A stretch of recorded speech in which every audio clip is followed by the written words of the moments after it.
Hello students, important numericals chapter kinematics.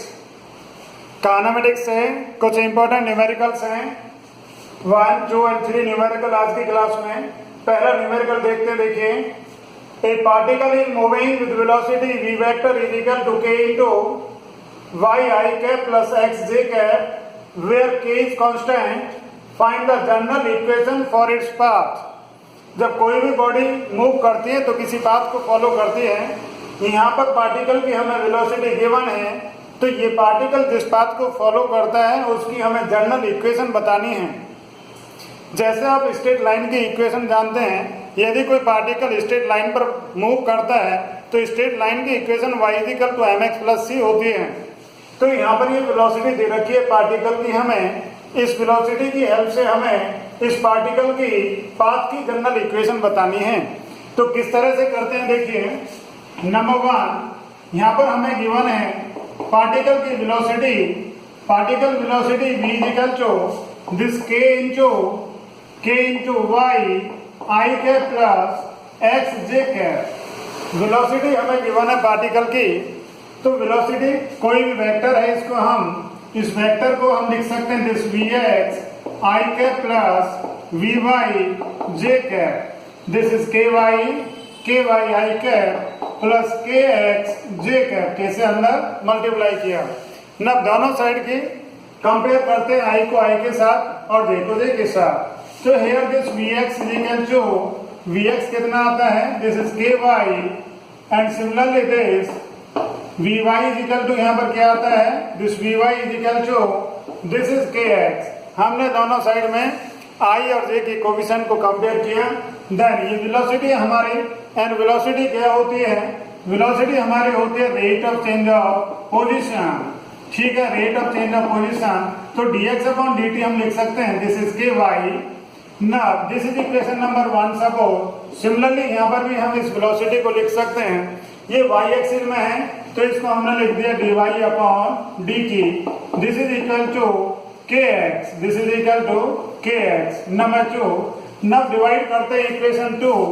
Equation 2 को हमने 1 से डिवाइड किया, इक्वेशन 2 को 1 से डिवाइड किया तो this is dy upon dt, dy upon dt।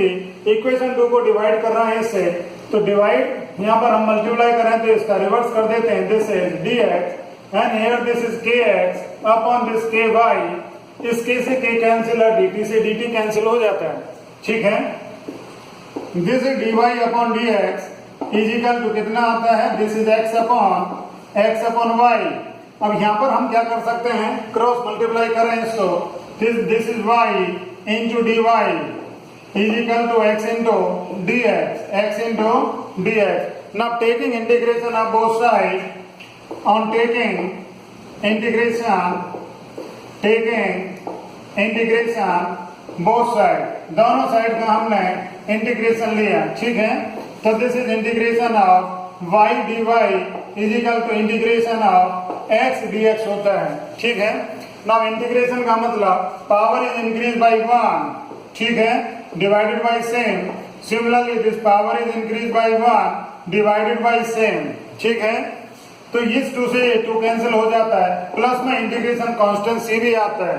तो this equation is y is equal to, या कहिए y square is equal to x square plus c हो जाता है।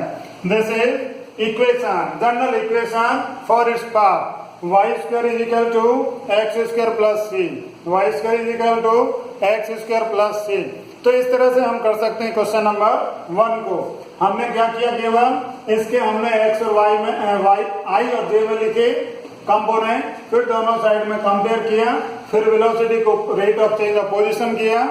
यहाँ पर भी rate of change of position, equation 2 is divided by 1, तो dy upon dx is equal to x upon y। Cross multiply करते हैं। Now on taking integration of both side, तो दिस इज y dy का integration and this is x dx का integration. तो integration करने पर power एक increase होती है और फिर उसी से डिवाइड हो जाता है, तो दिस इंटीग्रेशन कांस्टेंट आता है। जब लिमिट्स नहीं होती तो इंटीग्रेशन कांस्टेंट लिखना जरूरी है। तो this is y square is equal to x square plus c। इस तरह से कर सकते हैं। नाउ क्वेश्चन नंबर 2 देखते हैं। क्वेश्चन नंबर 2 के अंदर क्वेश्चन नंबर 2 के अंदर कहता है an object moving with a speed of 6.25 metre per second, object moving with speed of 6.25 metre per second is deaccelerated at the rate given by, हमें question में क्या गिवन है देखिए, नंबर टू पार्टिकल इज या object is moving with speed of this is deaccelerated का मतलब उसकी speed कम होती है, टाइम के साथ साथ स्पीड कम होती है। किस रेट से कम होती है? dv/dt is equal to this, where v is the instantaneous speed, then find the time taken by the object to come to rest। यहाँ पर ये कहता है कि इसकी स्पीड कम होती है, उसमें डीएक्सेलरेशन होता है, तो टाइम के साथ साथ जब स्पीड कम होती है किसी भी टाइम पर आकर स्पीड जीरो होनी है, तो आपको फाइंड करना है कि किस टाइम पर पार्टिकल कम टू रेस्ट आता है, किस टाइम पर पार्टिकल की वेलोसिटी जीरो हो जाती है, ये आपको फाइंड करना है। तो इसमें गिवन है देखिए, given this dv/dt is equal to कितना गिवन है, this is -2.5 into root v, ये हमें गिवन है यहाँ पर, ठीक है। इसमें क्या कर सकते हैं, दिस dv/रूट v is equal to -2.5 into dt, हमने इस तरह से लिख लिया, इस रूट वी को इधर और dt को यहाँ पर। Now on taking integration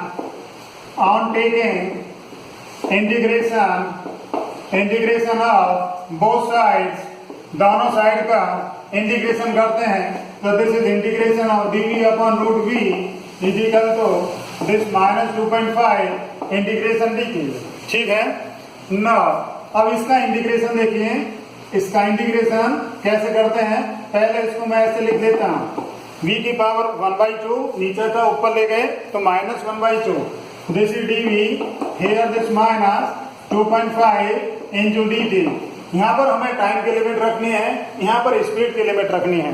question में कहता है देखिए, moving with speed of this, मतलब जीरो टाइम पर ये स्पीड कितनी है, यहाँ पर zero time and this is 6.25, यहाँ पर तो जीरो टाइम और ये स्पीड 6.25 है, ठीक है।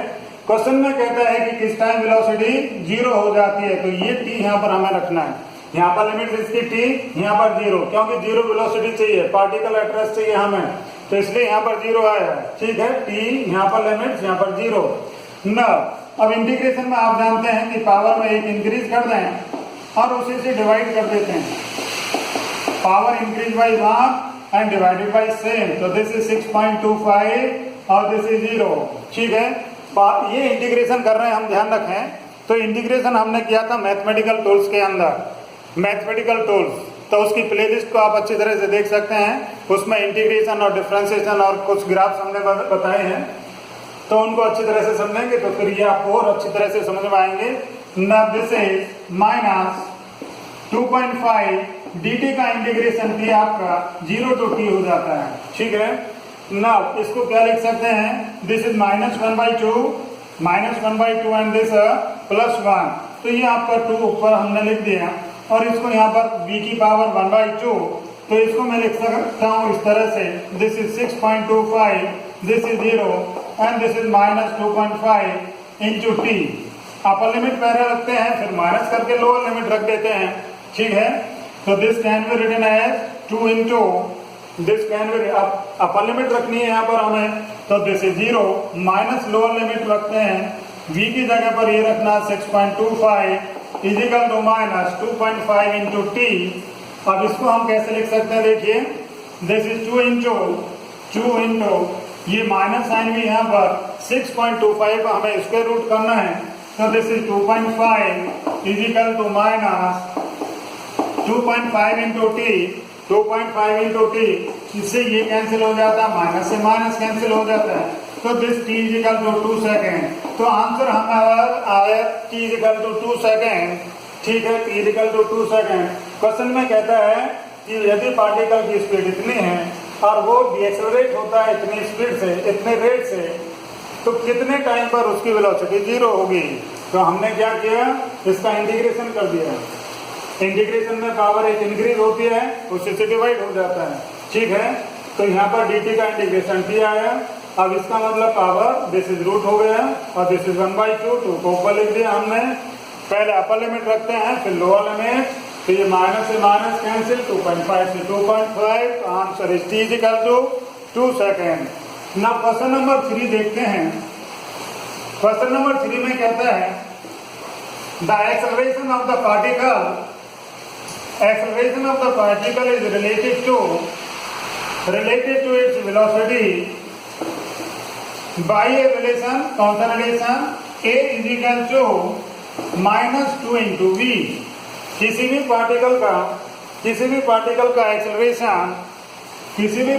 का एक्सेलरेशन उसकी वेलोसिटी के साथ किस तरह से रिलेटेड है। क्वेश्चन में कहता है this is -2v।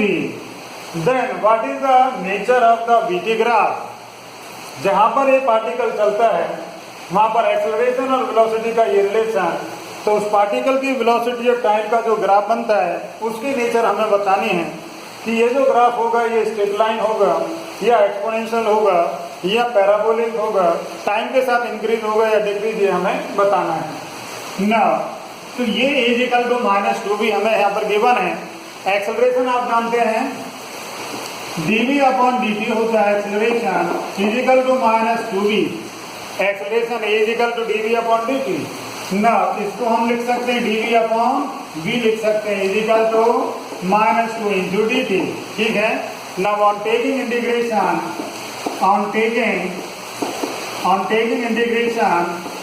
Of both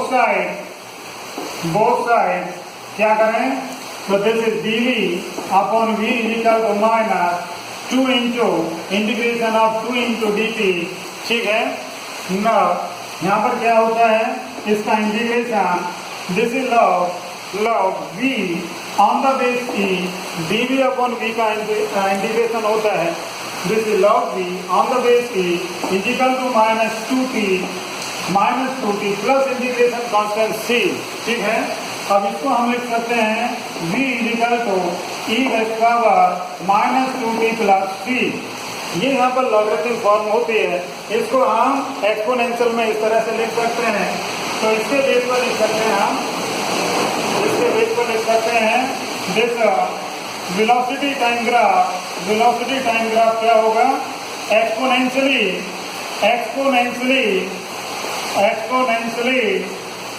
decreasing होगा, एक्सपोनेंशियली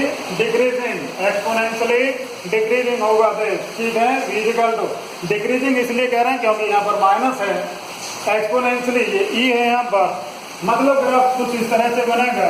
यहाँ पर ये आपकी वेलोसिटी, यहाँ पर ये आपका टाइम है, तो ग्राफ आपका इस तरह से बनेगा। दिस इज एक्सपोनेंशियली डिक्रीजिंग, कहते हैं इसको एक्सपोनेंशियली डिक्रीजिंग। ठीक है। तो इस तरह से कर सकते हैं। हमें a इज इक्वल टू ये गिवन था, तो हमने dv/dt लिखा, तो दिस इज -2v, v को यहाँ पर dt को यहाँ पर इंटीग्रेशन किया। इसका इंटीग्रेशन क्या होता है, log v on the base e होता है। ये भी आपको मैथमेटिकल टूल्स में मिलेगा formula, this is -2t plus c। तो इसको हम लिख सकते हैं ऐसे v equal to e⁻−2t plus c। तो vt जो ग्राफ है वो किस नेचर में होगा, एक्सपोनेंशियली डिक्रीजिंग नेचर में होगा, एक्सपोनेंशियली डिक्रीजिंग नेचर में। तो आज के लिए केवल इतना ही। Thank you.